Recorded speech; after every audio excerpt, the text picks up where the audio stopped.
earlier in the schematic of this thing, you have a reversing relay. Here is the reversing relay, this position right here.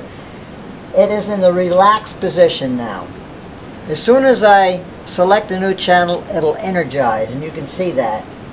And when you see the reversal of the knobs, it goes back to the relaxed position. So here we go. See, the relay is now pulled in.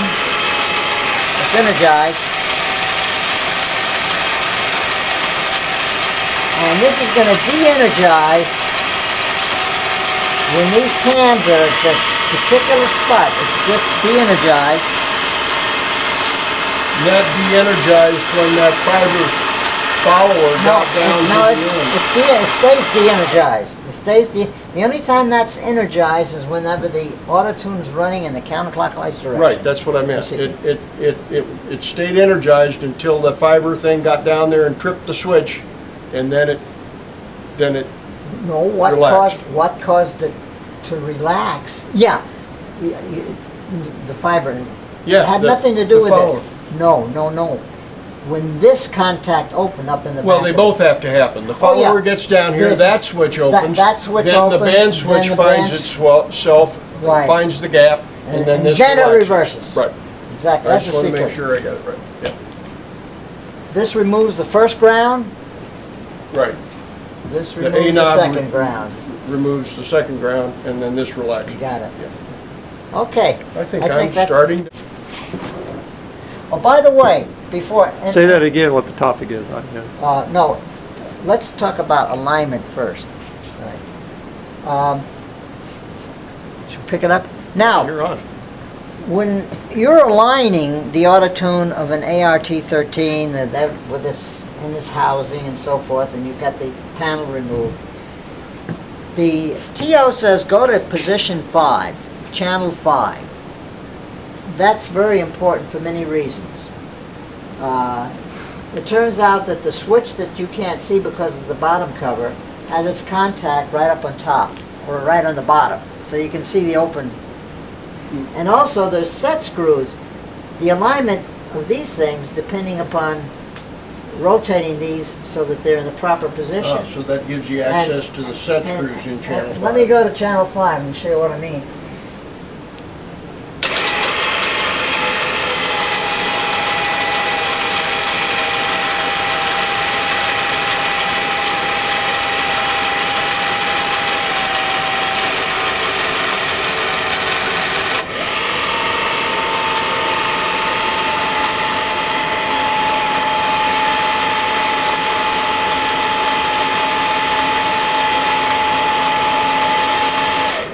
In a truly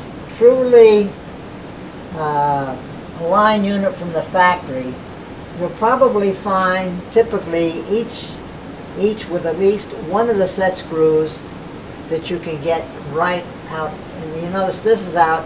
This is a little bit off to the side here. This is a little bit off to the side. But with a standard bristle wrench that's bent over, you can loosen that. And so basically, what you're doing is you take your hand crank and you unloosen the set screw that you can't get to, no matter where it is. Okay? So once you get it positioned on 5, then you can deactivate the AutoTune and use the hand crank to get the screws to where you... In fact, even without that, I don't want to do this with this unit now, but these dowels have a ratchet in it, and you can get there and you can turn that. You can actually physically, you see I'm turning that? But if I go the other way, it locks. So you can actually... So I don't want to turn it. Right. I don't want to turn it because I could destroy the alignment. Good. So typically, if you're trying to do something from scratch, turn it around to where you can get to both set screws and unlock them. But what you want to do is when you do a final alignment on this thing, you want it on channel 5 or 5 or 6. So at least you can get to one of the set screws and lock it in. Because what you're doing when you align this thing, you're actually, when you remove both set screws, that dowel becomes free. That cam becomes free. And you can turn it to the right position. And by turning it to the right position, then what you got to do is you got to turn it against the, let's see.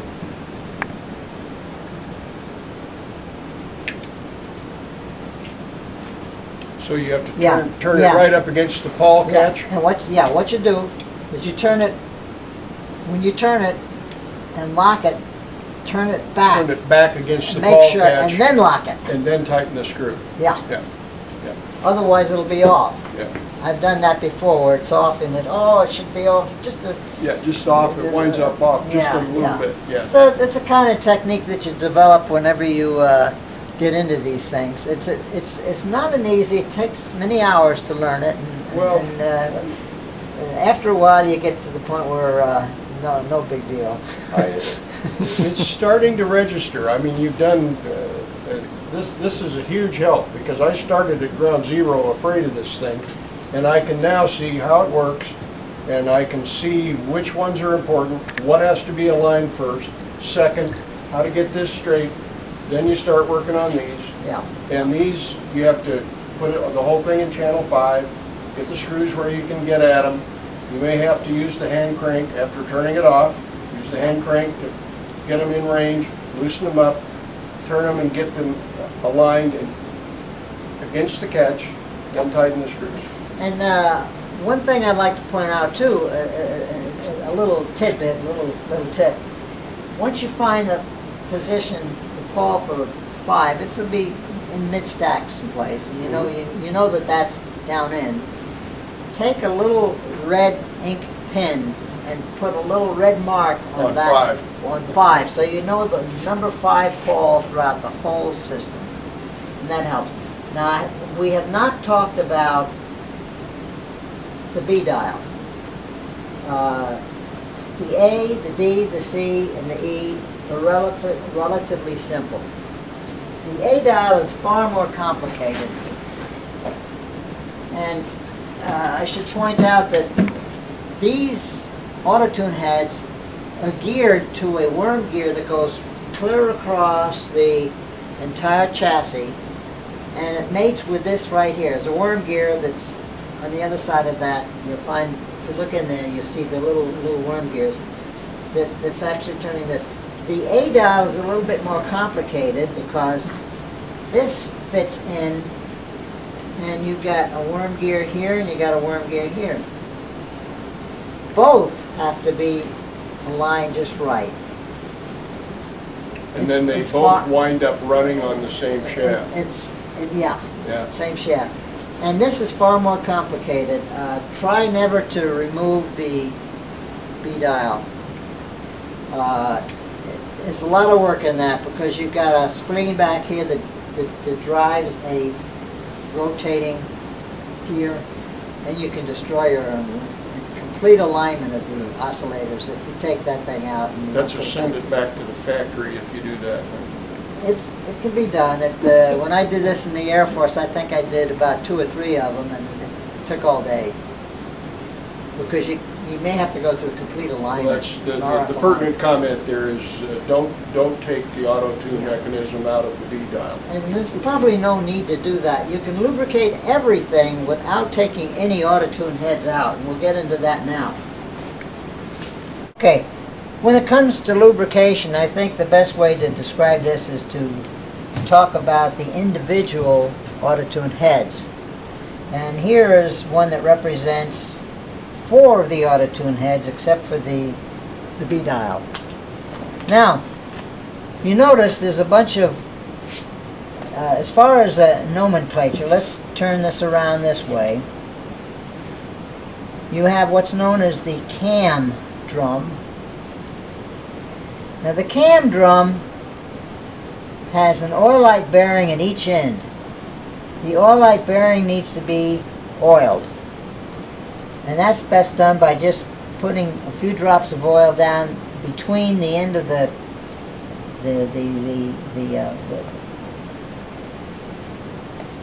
barrel body here, and dropping it right down on the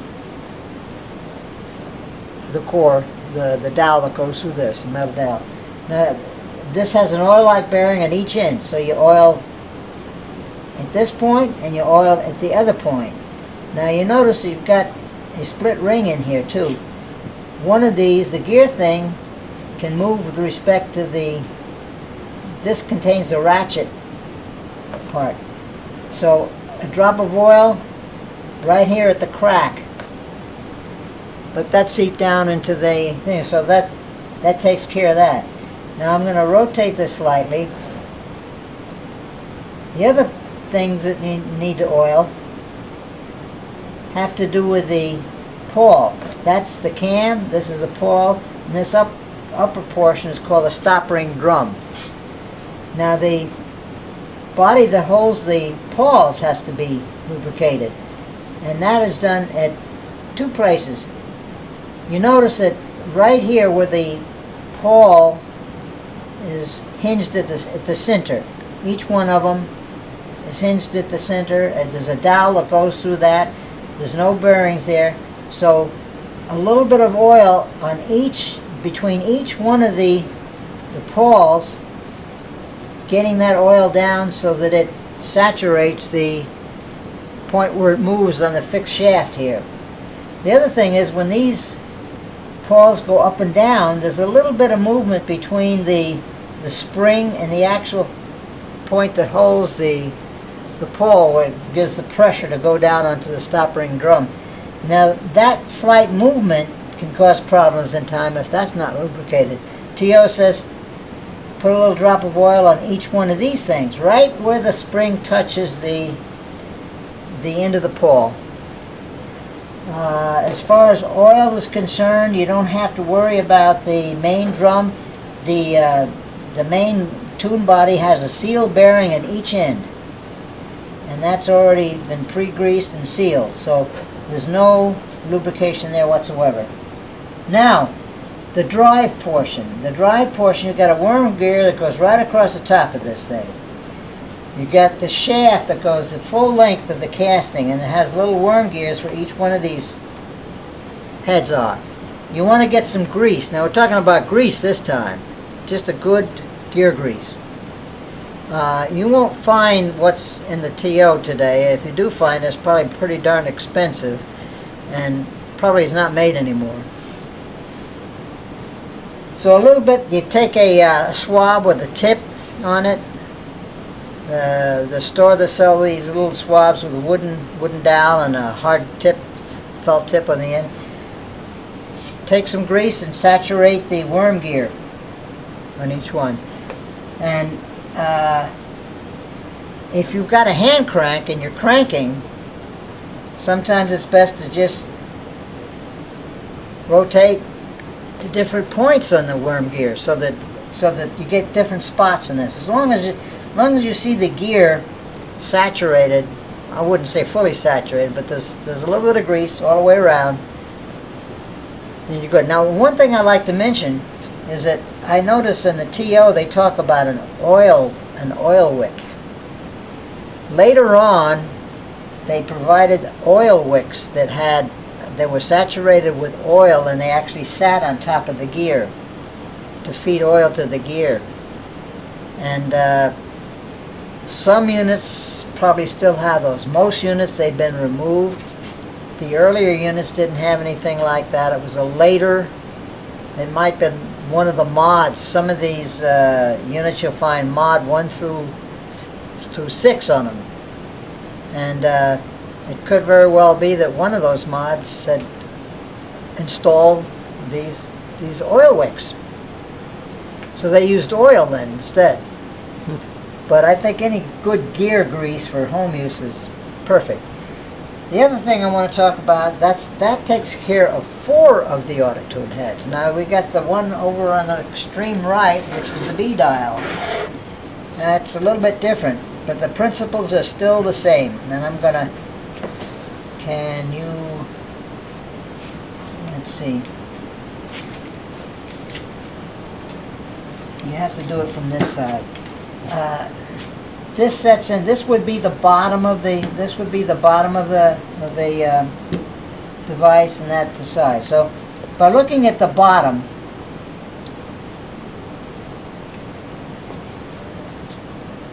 can we hold it like that? Is that good enough? Yep. You have a similar situation. You can get some oil down, and here's your cam. Here's your pawls. Same thing. You can get to these things. Let's see. from the bottom, we're looking from the bottom. The oil goes down between the spring and each little pawl, and you can see the base of that same thing. And in this case, that's exactly the same. Now, the other places where you need the oil on this is where these gears go. You can see these gears right at the base of the gear. So you've got a gear with a shaft and a safety pin in the end. Get some oil down on each one of those. You can't see the backside.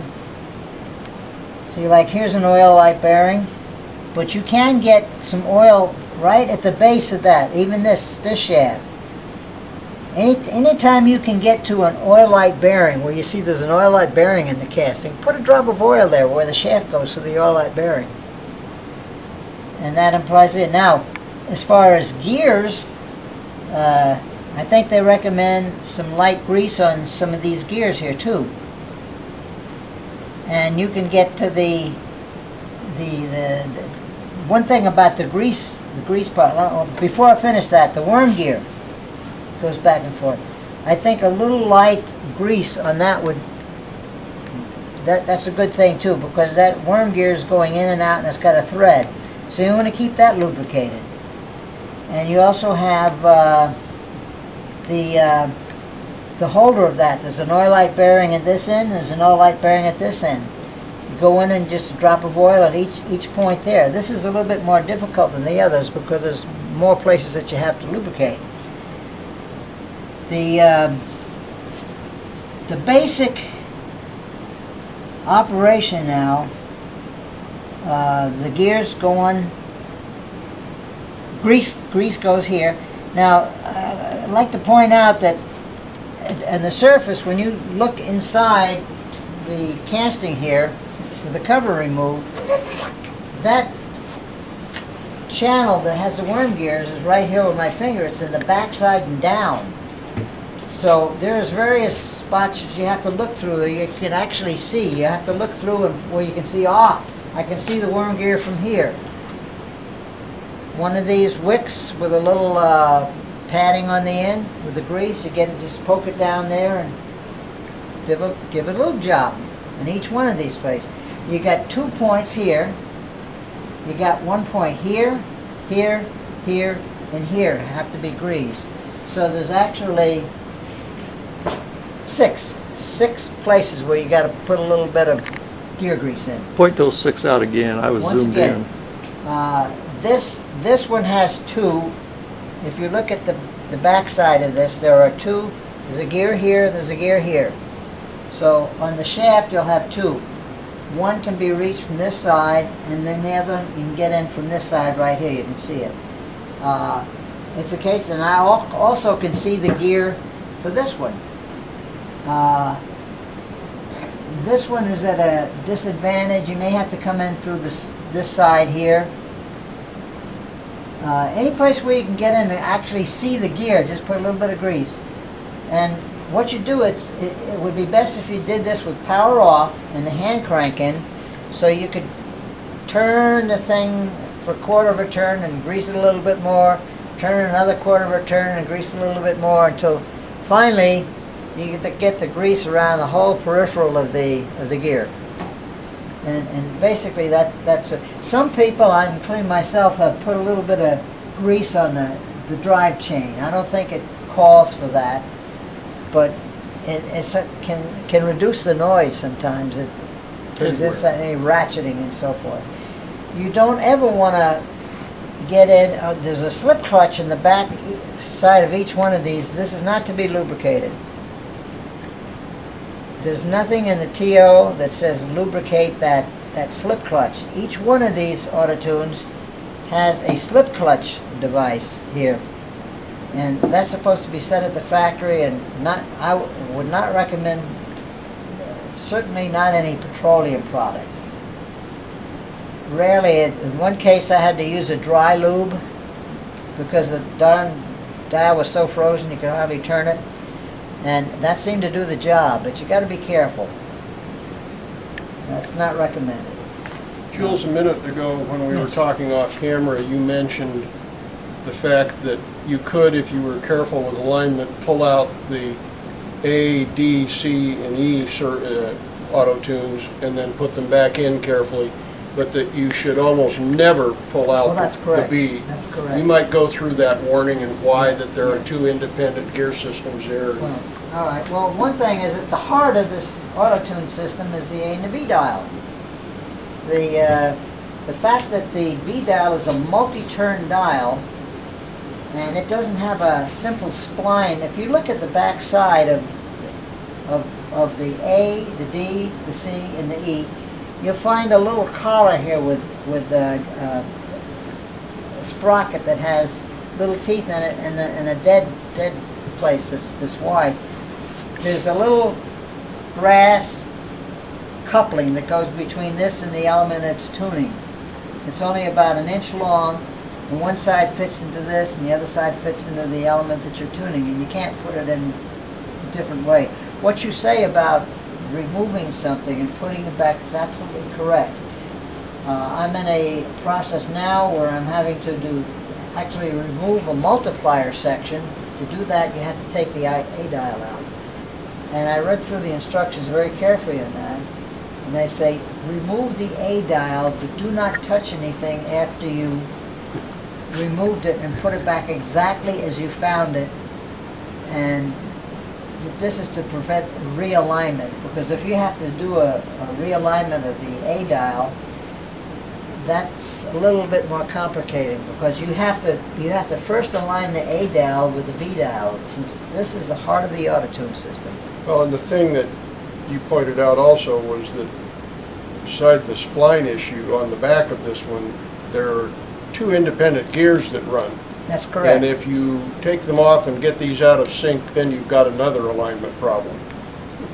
That is absolutely correct. And it's been years since I've gone through an alignment of an A dial, but it's a case where you have to set the B dial up to a certain position. Now you got the set screws on the cam dial. Once that can be rotated, you notice that the gear system of this thing, the cam dial is actually completely separate. It's not geared to the rotation of the other. So it's a case of resetting the cam up to the correct spot.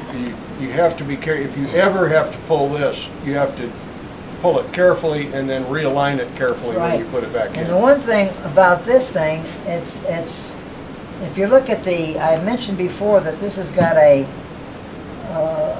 machined part here that's got sprockets except for a flat spot. So there's a little coupling. In this case, you don't have that. You actually have to work with your ferrite dowels and screw them out and screw them back in again. That means a complete alignment of the PTO. Yeah, bad complete news. alignment. We got to go to a new subject. Okay, Bill, my student here at this time, is going to turn the unit on and retune everything to channel 5, since we messed up these controls a little while ago. So go ahead, Bill. Okay, we'll turn it on to any one of the functional positions. And are we plugged in? We're not. Yeah, we are. We got power. And now we'll clear your hand, crank off. We'll set it to channel 5. And the fiber is coming out, and then it'll change direction. And it'll settle on channel 5.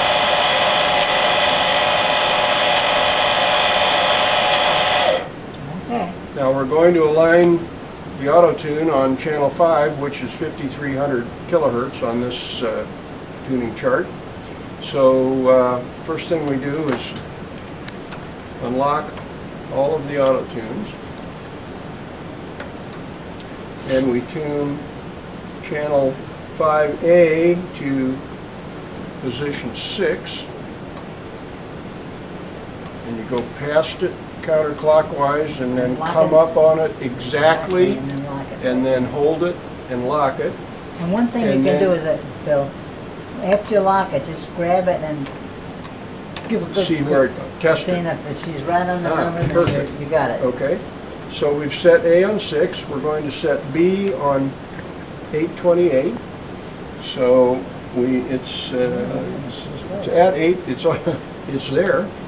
So we'll go past it to get it, right. And then we'll come up on 28, and then we'll carefully lock it. And then we'll come off of it, and it goes right to 28. So that's A and B done, and now we'll do, in order, we'll do C, and C is set to band 8. So we'll change that and go past it, and come up to, it's a little bit fussy. Okay. And then we'll lock it, and we'll come off of it and back on 8. And then that was the C dial, and then the D dial gets set to 56. That's the one we messed with a lot. So we'll set this to 56. Come off of it. It goes right to 56. And the E dial on channel 5 gets to 25. We'll go past it counterclockwise. Come back to 25. Hold it and lock it. Test it. It goes right to 25. Now we can go off of 5 and back to 5.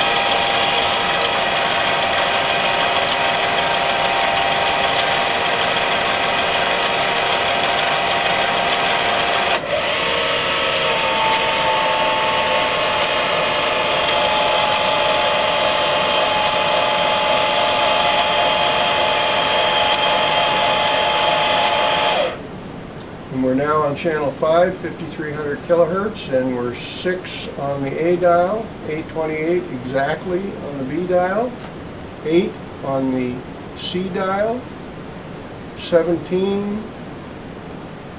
the, what happened? What did I do?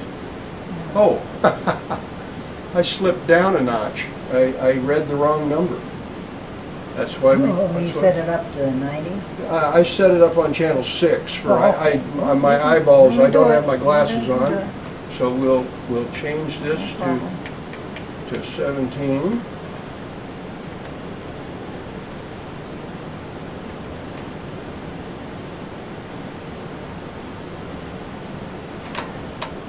It's on 17.